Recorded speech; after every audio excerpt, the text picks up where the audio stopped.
అందరికీ నమస్కారం. ఒకవేళ మీ ఇంట్లో కనుక ఇటువంటి ఆలు ఉన్నట్లయితే వెంటనే వాటిని తీసిపారేయండి. ఎందుకు అని అంటే ఈ వీడియోని ఎండ్ వరకు చూసేయండి, నేను మీకు ఎక్స్ప్లెయిన్ చేస్తాను.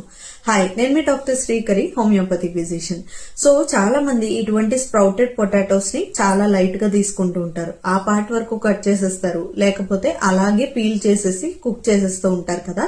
కానీ ఇలా అస్సలు చేయకూడదు. ఎందుకంటే ఇందులో ఉండే కొన్ని రసాయనాలు అంటే సోలనిన్ ఇంకా చాకోనిన్ అనే కాంపౌండ్స్ వల్ల చాలా విపరీతంగా మనకి హెల్త్ దెబ్బతినే ఛాన్సెస్ ఎక్కువగా ఉన్నాయి.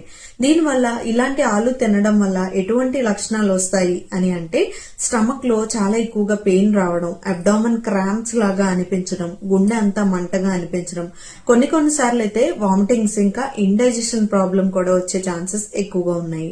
సో ఇటువంటి ఆలుని మీరు అస్సలు తినకండి. ఇంకా మీ ఇంట్లో ఎవరైనా చిన్నపిల్లలు ఉన్నట్లయితే వాళ్ళకి అస్సలు పెట్టకూడదు. ఇలా పెట్టడం వల్ల ఎక్కువగా తీసుకోవడం వల్ల సర్వే ఏమని చెప్తుంది అని అంటే హార్ట్ బర్న్, ఇంకా ఎక్కువగా నర్వస్ సిస్టమ్ కూడా దెబ్బతినే ఛాన్సెస్ ఎక్కువగా ఉన్నాయట. మరి ఇంకెందుకండి లేటు, ఇలాంటివి అస్సలు తినకండి ఎవరు కూడా. ఈ విషయం చాలా ఇంపార్టెంట్ కాబట్టి ప్రతి ఒక్కరికి షేర్ చేసేయండి. ఇంకా స్టేటస్ కూడా పెట్టేస్తారు కదా. Thank you for watching.